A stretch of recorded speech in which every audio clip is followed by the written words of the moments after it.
Well, I guess it's time we're on again. And I can't really wait to share with you what the Lord has given me today. Ruth and Polston at the Life the Winds.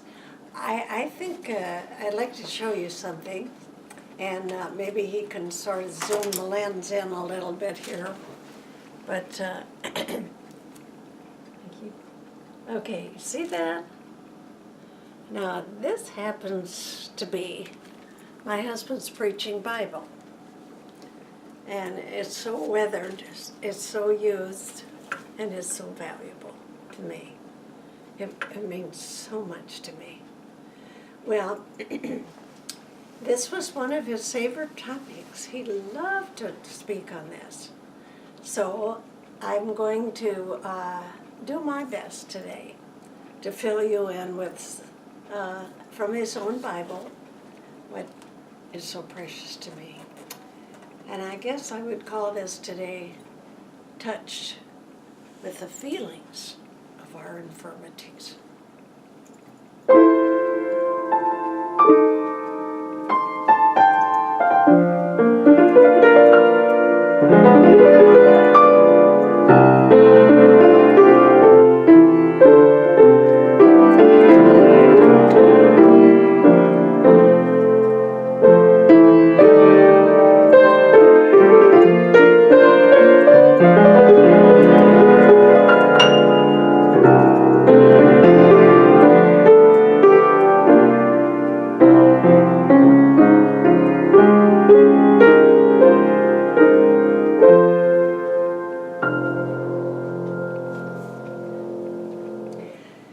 It was seemed to be sort of an ordinary day, and the disciples had been out on a sort of a trial run. Every once in a while, Jesus would turn them loose and tell them to go in the cities and to speak and so forth. And so they were coming back to report what they had seen and what they had taught. So Jesus was just like a father would listening to his kids report on their football game, I guess. So he was listening and, yeah. Well, the day was getting late. They had had nothing to eat. But Jesus had nothing to eat either. So about that, it was very, very hard to find a private place. But Jesus said, why don't we go out to a secret place and we'll just kind of rest together. And it's early enough in the day, and you can maybe go to the city market and get some food and bring it back. Oh, they liked that idea. That was wonderful. Oh, Jesus, you're always thinking about us. Well, about that time, some of the people that had been trying to find out where he was, all of a sudden, somebody discovered, there he is, there he is. And they began to say, come on, I've seen him, I know where he is. Come on, I know where he is. So they began to follow Jesus and follow the disciples. And so Jesus recognized this. He knew that his disciples were hungry, and he was hungry, and he was tired. He was the Son of Man, so he had that same feelings, bodily feelings, that we would have. If he needed rest, he needed rest. If he needed food, he needed food. Well, so all of a sudden they spotted them, and they said, oh, I see them. They're just the disciples. And then, so Jesus said, well, hurry up, get in a boat. And he said, then we'll go to the other side. Well, by this time, they've got 1,000 people rounded up. They're coming from all the villages because it just went out like a pipeline, And pretty soon, there were a couple thousand. And they were saying, well, where'd they go? And they're getting in a boat. Well, they said there was nothing they could do but go to the other side. Well, let's go to the other side too. So what did? They didn't have boats to get over there. So they start running 5,000 people over the rocks. So hungry. So hungry. Not because they had anything to eat. And so I kind of put F's. I like to do like this so you could ever. The F's that I would see, they needed food. And Jesus' disciples needed food. They were fatigued. They were tired. And the last one, when Jesus saw those people coming to the other side, and it would be desert over there, but they were coming for him. He didn't see them like the disciples said them. They were getting out of sorts. Don't they know we're hungry? Don't they know we need some privacy? No, because they didn't have fulfillment. Now, what Jesus was concerned about, all of them, the Bible said he is touched with the feelings of our infirmities. So they needed food. They were fatigued, but they didn't have fulfillment. And you know what Jesus said? He said, those people are just like sheep. They don't have a shepherd. And Jesus called himself the shepherd of the sheep. Being a shepherd of the sheep, your sheep are the most important thing you have. And so, if the sheep don't have a shepherd, they don't last long. They'll fall off into the ditch, the Bible said. And Jesus will have to go out and get them one by one and get them back. But oh, he had another plan. So by the time that they began to crowd in, why, Jesus said, okay, first things first here, give them something to eat. Something to eat. Well, he says that, Lord, you're always saying things like that don't make any sense at all. Do you know how late it is in the day?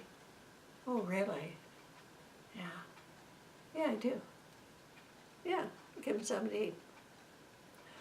We don't have any food. So they said, well, and one of them looked in the bag that was carrying the little money they did have, and they said, well, it's probably enough for us, and we could go to town yet and maybe get some victuals and bring them back, and we'd have to find a private place to eat it by ourselves. And she said, no, you give them to eat. He said, tell people sit down. And he said, let's do it orderly. Put them in ranks, like maybe 50s. There were children there. There were families there, men, women, probably old people, probably crippled people. But he says, we'll do this in decency and in order. So he puts them in order, rank. And there they all sat, waiting for him to preach. They were talking about being hungry or that they were tired. Now they had him out in a desert place all to themselves.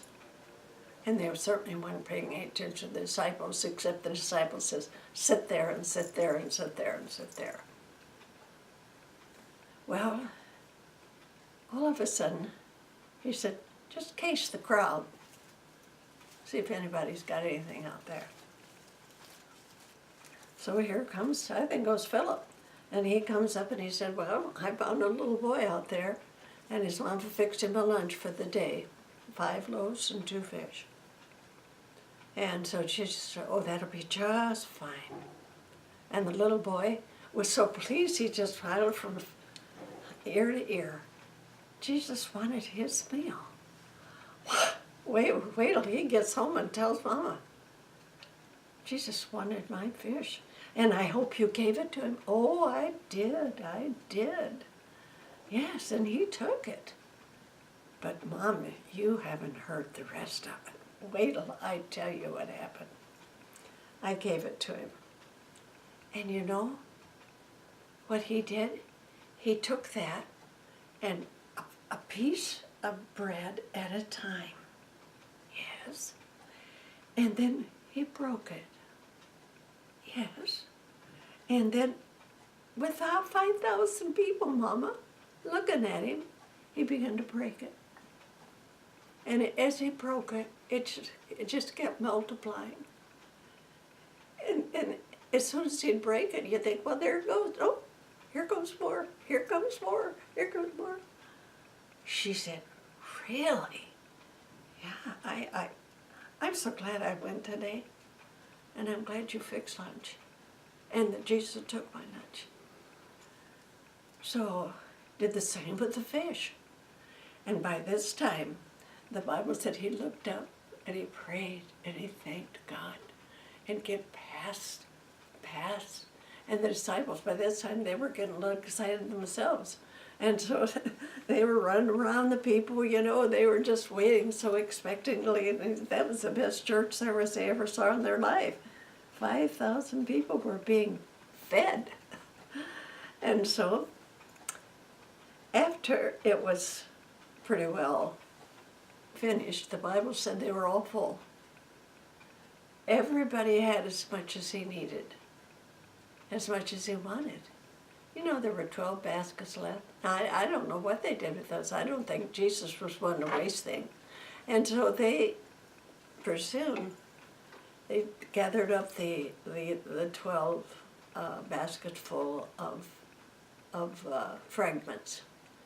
And I'm sure the little boy had some to take home to his mother.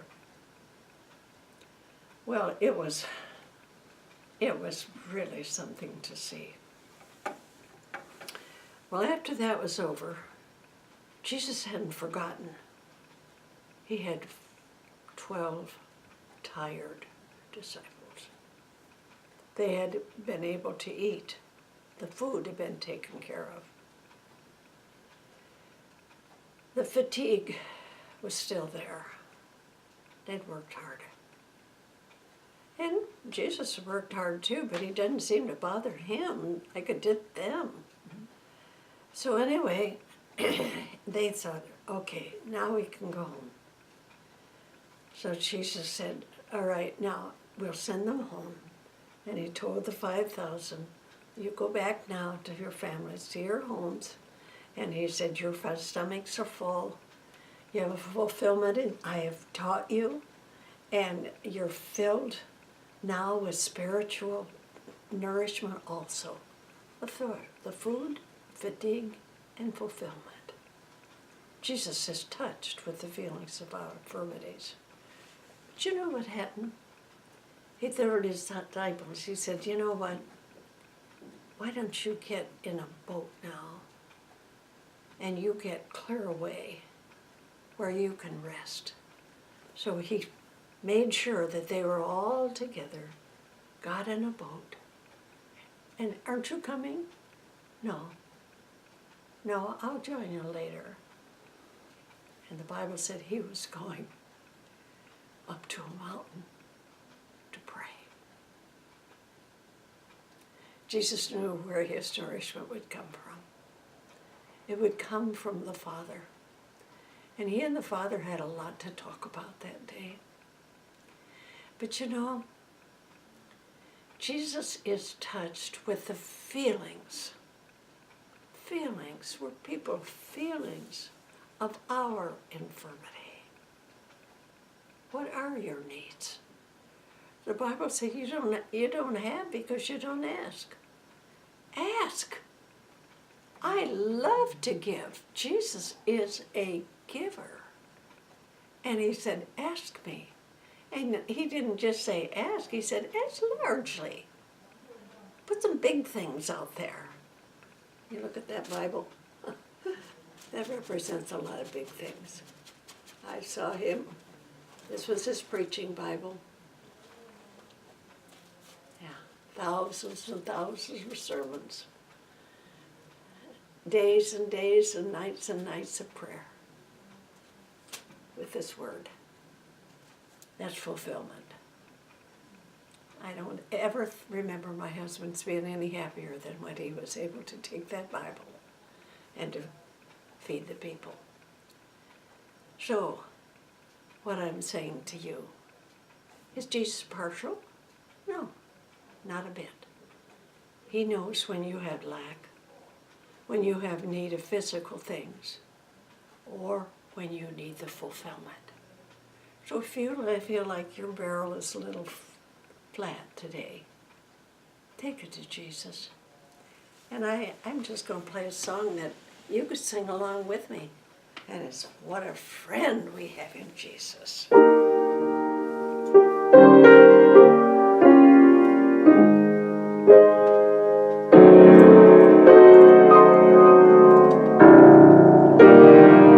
All our sins and griefs to bear.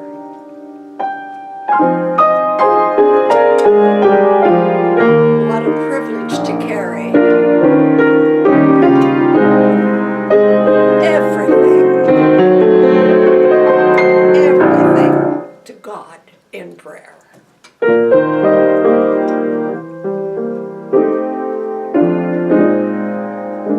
Oh, what griefs we often forfeit.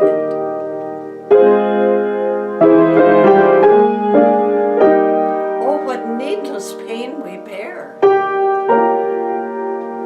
All because we do not carry everything to God.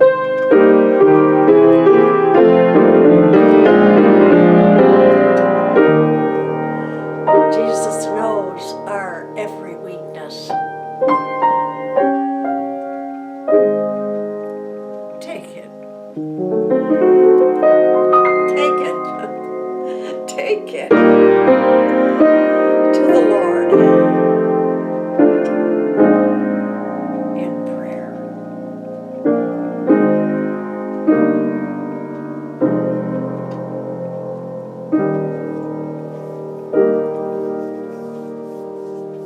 Have a fulfilled week.